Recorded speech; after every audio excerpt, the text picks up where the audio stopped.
Canadian National Vertical Lift Bridge, Railroad Vertical Lift Bridge. Now, this bridge was a swing bridge, though, but it was uh, the the swing machinery left force, the center beam was removed, and then it was a lift span.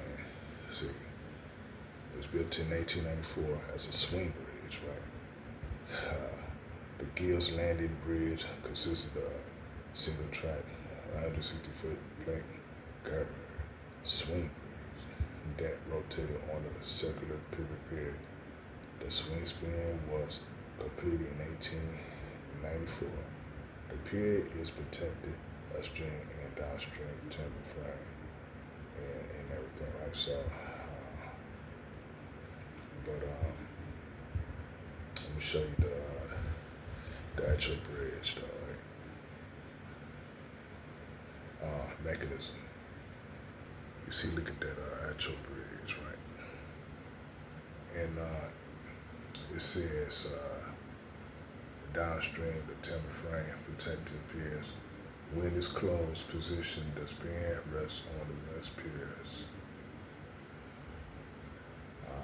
At each end of the span is reached by two long approach trusses from earlier the shore, and so it was, I believe, converted to a span in 2011. So, boom, right there, right? Back to my drawing. That is bridge. This vertical lift bridge crosses the Wolf River is still open to traffic near Gills Landing, Wisconsin.